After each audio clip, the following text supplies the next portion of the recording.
Guess it's really warm. Good. Mm-hmm. This is gonna sustain me through the Milky Way season.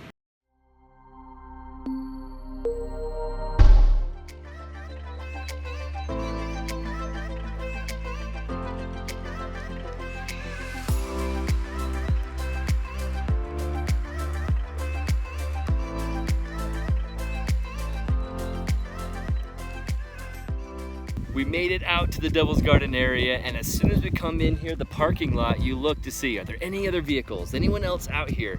And we always kind of hope for no one, but we're always stoked when we see someone, and turn it over there. There's Scott. Hey. So Scott's out here. He comes out, says hey as we enter or exit our vehicle, and turns out he's actually seen us on YouTube and heard us, and he recognized us by our voices. That's so freaking amazing. I can't believe Because it was that pitch happens. black, right? So. Right? So we're weird. It's a little weird.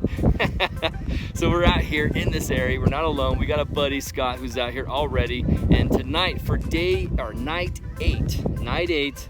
No, nine. I was gonna say that doesn't sound right. It's 8 9. was last night over there. Yeah, oh my God. So night 9. Can't believe it. We've done 9 straight nights of Milky Way photography. We're out here at Escalante, Devil's Garden. Scott has some time lapses set up, so a lot of our walk we won't be able to show you guys out there, but we can show you guys sitting set up, getting the shot, and man, the Milky Way, how's it look? It's so bright. It's just seriously, there's like zero light pollution out here. So you look up, I mean, it's the starlight's literally, I can see the ground. Lighting the terrain. Yeah. Without the moon, I can see the ground with my naked eye just fine, and it's awesome.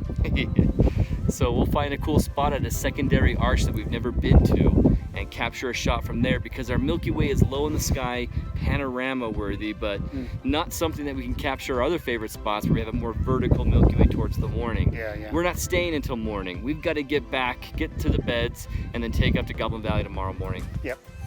So let's see you at the arch. Yeah.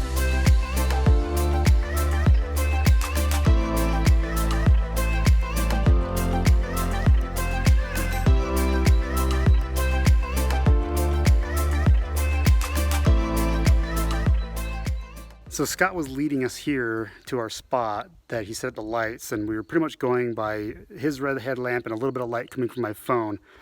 And because we didn't want to interrupt his time lapse too much, so we were kind of using as little light as possible.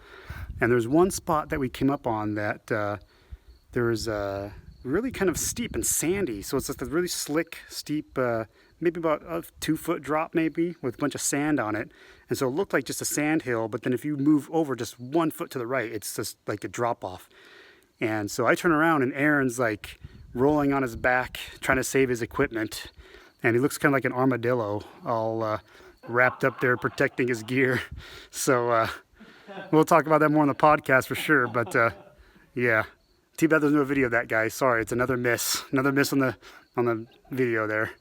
Hey, so I'm here with my camera, and Scott's got some lights set up for his shot. So we're going to be just kind of imposing on his shot and using his lights that he set up. So I've actually walked around and gotten about 3 different compositions from this spot, and it's really cool. The Milky Way is super bright. Aaron's over there to the right of me. I'm getting another shot next to these bushes, and the scene's really cool because you've got these bushes that show up in the way of the light, kind of like blocking the light where the rock is, giving it some interest, and then you've got that crazy bright Milky Way above. Well, we're done. Done. Nailed Tonight. it. Night 9. 8.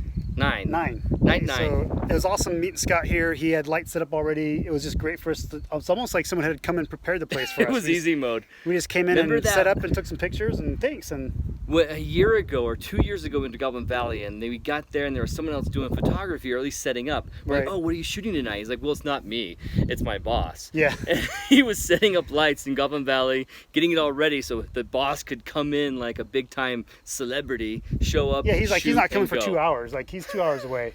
And we're like, really? And he's like, didn't look very happy. Trudging out there with some lanterns and the sunlight beating down on him. It was a hot day too. So someday Yeah. when we are too big for our britches, we'll just have some intern go set up our lights, set up our cameras. We'll show up, we'll hit the We'll shutter. be there at 6, so make sure it's set up by then. Tonight we got the best treatment from Scott. So his lights were these little black diamond lights. We'll put in the description down below. It's a really cool lamp that, the problem with our lights, the ones that are lighting us right now, they are meant to light a big space and they get dimmer by being either further or having fall off. Right, When you have a right. tight location like this arch, you'll see in these pictures that the arch itself and the rock face itself is getting lit, but not all the bushes, which is great. And so if we were to use our own lights and pull them back to light the whole thing like he had them, we'd be lighting everything in the path all the way there. Instead, we have these lamps, very local lighting happening underneath, Yeah. lighting rock face only. And instead. creating little silhouettes, which is nice in a night shot versus like getting the green from the bushes and the trees that aren't like quite bright enough, and then it's like hard to decide what you're gonna do in post with it because it's just kind of, you're fighting with it the whole time because it's not bright enough. Yeah. And it's just, yeah. You got to think about it as if you were painting it. If you were painting it, what do you put light on? The stuff that you're featuring. And if all those bushes Yeah. had light, you think they're important. And they become distracting. Very. Yeah, yeah. So it turned out to be a great scenario for someone else to be here lighting it for us because we don't even have that gear on us right now. No.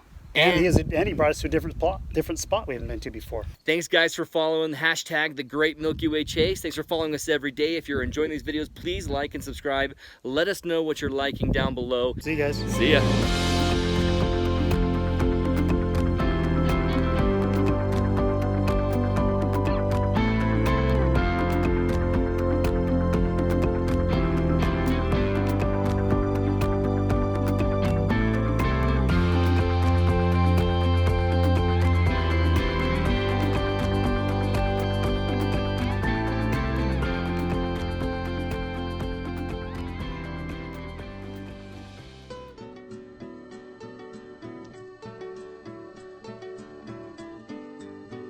We made it. There's Phil and Brendan by the lights, but I wanted to show you this spot. My favorite spot is gonna light that face of rock and this face of rock.